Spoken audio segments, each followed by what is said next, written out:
हाय दोस्तों, मैं आर के रंजन आपको अपने YouTube channel M magical classes में बहुत बहुत स्वागत करता हूं। तो दोस्तों, पिछली वीडियो में हमने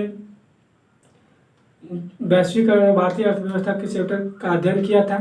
आज हम इस वीडियो में उस चैप्टर से रिलेटेड जो भी क्वेश्चन पूछे जाने वाले हैं उसके बारे में अध्ययन करेंगे। तो चलिए इस वीडियो को स्टार्ट करते हैं। तो जैसा कि हम लोग उस जो भी चैप्टर है उस चैप्टर के बाद उसके हर एक क्वेश्चन जो टॉपिक से रिलेटेड क्वेश्चन आते हैं उसका अध्ययन करते हैं। तो उसी प्रकार हम आज उस चैप्टर से उस टॉपिक से जो भी रिलेटेड क्वेश्चन हैं उन सबको हम यहाँ पर लिख दिए हैं और इन क्वेश्चंस को एक एक करके हम समझते हैं। तो आइए समझते हैं कि क्या है ये क्वेश्चन। तो देखिए, हमारा जो ये पहला क्वेश्चन है जो आप देख रहे हैं सबसे ऊपर में, वो लिखा हुआ कि वैश्वीकरण से आप क्या समझते हैं, अपने शब्दों में स्पष्ट करें। वैश्वीकरण से आप क्या समझते हैं, अपने शब्दों में स्पष्ट करें, इसके बारे में हमको बताना है। तो दोस्तों, जो हम पिछला वीडियो बनाए थे यदि आप नहीं देखे होंगे तो उसमें देख लें, ताकि ये जो वैश्वीकरण है उसके बारे में आप सही से अच्छे से समझ सकें। तो उस चैप्टर में टॉपिक में भी हम बताए थे, वहाँ पर हमारा चैप्टर था उसमें भी एक टॉपिक था कि वैश्वीकरण क्या है। तो वही सेम क्वेश्चन है कि वैश्वीकरण से आप क्या समझते हैं, इसे क्वेश्चन के रूप में कन्वर्ट कर दिया है। तो हम पिछले वीडियो में बताए थे कि वैश्वीकरण एक जो हमारा घरेलू बाजार है, मतलब कि जो हमारे देश के अंदर का जो बाजार है, जो हमारे देश के अंदर व्यापार हो रहा है, और एक होता है विश्व बाजार जो कि विदेशों में होता है, मतलब हमारे देश के बाहर में जो बाजारें चल रही हैं। तो ये घरेलू बाजार और विश्व बाजार जब मिल करके एक साथ काम करती है तो उनको हम वैश्वीकरण कहते हैं। जब एक घरेलू बाजार अपने पूंजी, तकनीक, व्यापार, श्रम और सेवा का प्रवाह एक दूसरे के साथ करते हैं, दो बाजार, तो उस प्रक्रिया को ही हम लोग वैश्वीकरण कहते हैं। वैश्वीकरण के नाम से जानते हैं, जो कि हमसे पहला क्वेश्चन में पूछ रहा था। अब हमारा अगला क्वेश्चन जो देख रहे हैं, जो हमारा नेक्स्ट क्वेश्चन है, वो बोल रहा है कि वैश्वीकरण का प्रभाव एक समान नहीं है, इस कथन को अपने शब्दों में व्याख्या करें। तो ये हमसे पूछ रहा है कि वैश्वीकरण जो है, यह वैश्वीकरण का प्रभाव हमारे समाज पे, हमारे देश पे कहीं भी एक समान नहीं है, तो यह क्यों नहीं है उसको अपने शब्दों में स्पष्ट करना है।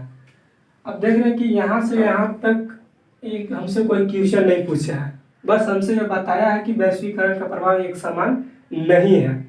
यहाँ तक हमसे कोई क्वेश्चन नहीं पूछा है, लेकिन आगे बोला कि इस कथन को अपने शब्दों में स्पष्ट करें, व्याख्या करें। ये जो ये लाइन बोल रहा है, इसी चीज़ को हमें समझाना है कि वैश्वीकरण का प्रभाव जो है एक समान आखिर क्यों नहीं है। तो यह बात बिल्कुल सही है कि वैश्वीकरण का जो प्रभाव है वह एक समान नहीं है, और एक समान इसलिए नहीं है, ये इसको समझते हैं क्योंकि वैश्वीकरण का प्रभाव ज़्यादातर शिक्षित लोग और शहरी लोगों ही इसका ज़्यादा फायदा उठा पाते हैं, या बोल सकते हैं कि जो शहरी लोग हैं या शिक्षित लोग हैं उनको ये वैश्वीकरण ज़्यादा फायदेमंद होता है। वो इसलिए होता है क्योंकि शहर में जो भी लोग होते हैं, जो भी कंपनी आता है, वो सबसे पहले अपना व्यापार या बिजनेस शहर में ही या जहाँ पर ज़्यादा जनसंख्या होती है वहीं पर स्टार्ट करती है, जहाँ पर सुविधा ज़्यादा होती है। तो ये हम जानते हैं कि ज़्यादा सुविधा अभी गाँव की अपेक्षा शहरों में ही होती है।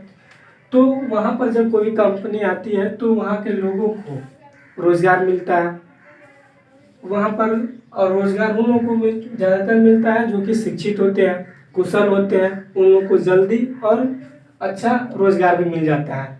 प्लस दूसरा होता है कि जो भी कंपनी वहाँ पर आती है, वहाँ के स्थानीय लोगों को जो वस्तुएं होती हैं वह आसानी से मिल जाता है, उपलब्ध हो जाता है, और वो अपनी आवश्यकताओं को पूरा कर सकते हैं। इसीलिए बोला जाता है कि वैश्वीकरण का जो प्रभाव होता है वह एक समान नहीं होता है, क्योंकि शहर में उन लोगों को रोजगार मिल गया जो शहर में रह रहे हैं, लेकिन गांव के लोगों को इसके बारे में कुछ पता नहीं हो पाता है, इसलिए उनको वैश्वीकरण से कुछ लेना देना नहीं हो पाता है।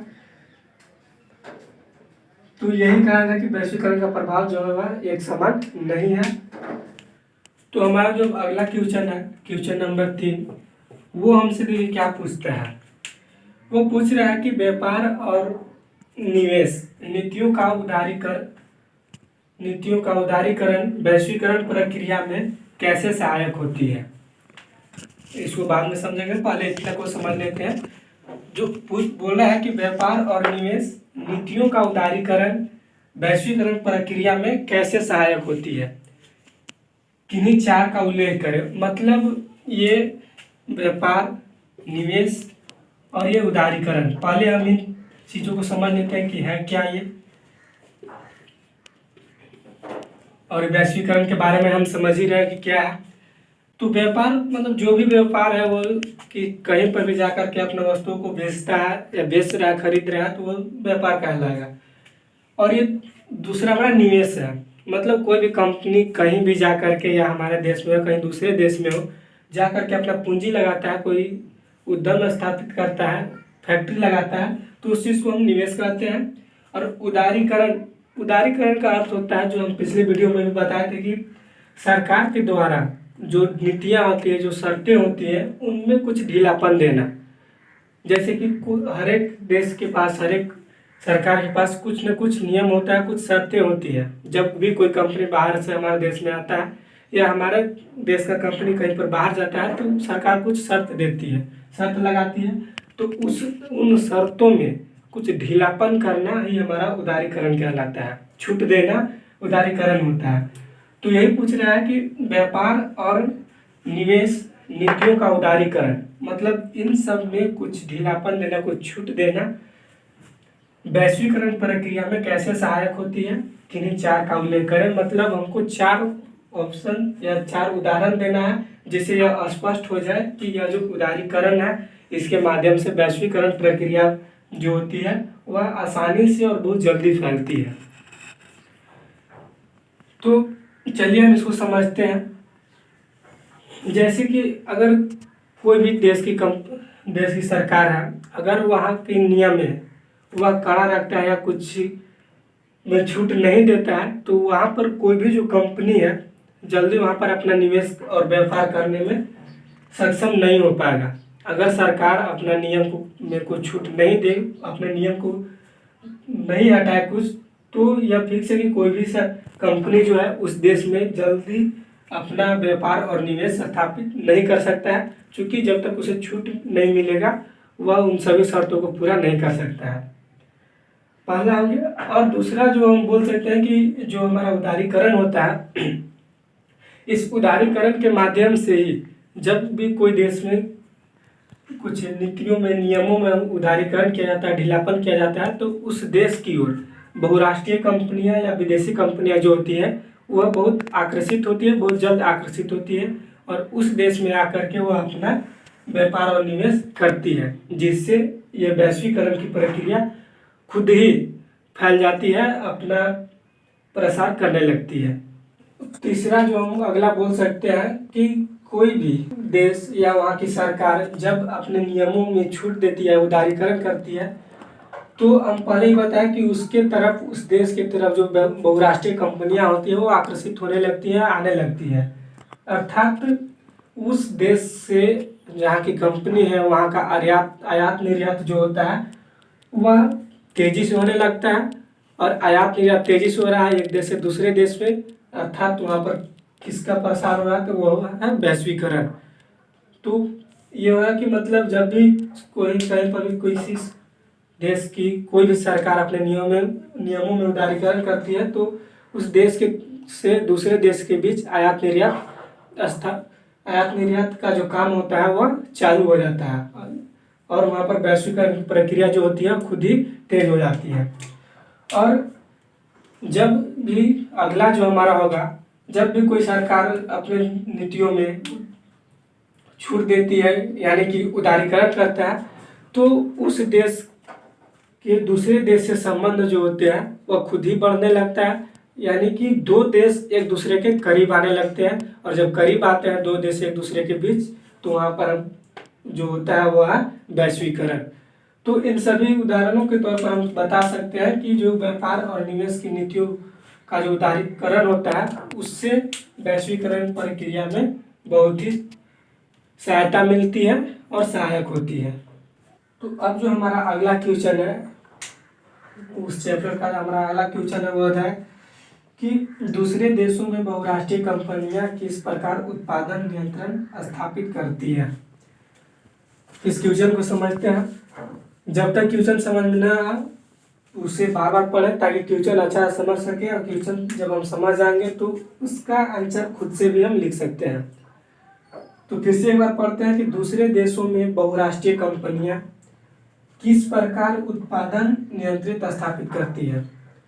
मतलब कि दूसरे देश में कोई बहुराष्ट्रीय कंपनी अपने देश के अलावा किसी अन्य देश में जाता है तो वहाँ पर अपना उत्पादन स्थापित करने के लिए, अपना फैक्ट्री स्थापित करने के लिए, उत्पादन को बढ़ाने के लिए किन किन चीज़ों पर ध्यान देता है, कैसे वह निर्णय लेता है कि हमें इस स्थान पर हमारा जो भी फैक्ट्री है या उत्पादन है करना चाहिए।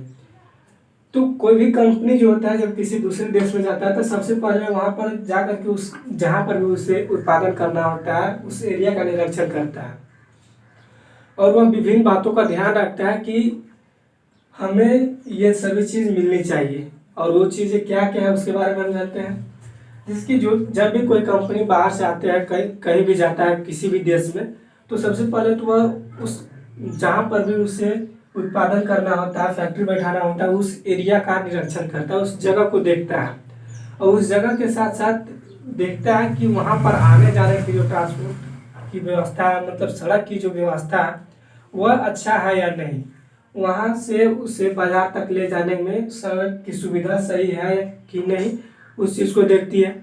प्लस वह यह भी देखता है कि जहाँ पर भी वो फैक्ट्री बैठा रही हो, उत्पादन कर रही हो, उससे बाजार नज़दीक में होना चाहिए ताकि वह अपनी वस्तु को आसानी से और कम खर्चे पर बाजार तक पहुँचा सके। फिर वह यह भी देखता है कि जो भी वस्तु उत्पादन किया जाना है उस वस्तु का कच्चा माल जो है उसे आसानी से उस जगह पर मिल रहा है या नहीं, आसानी से मिल जाए, सस्ता में मिल जाए।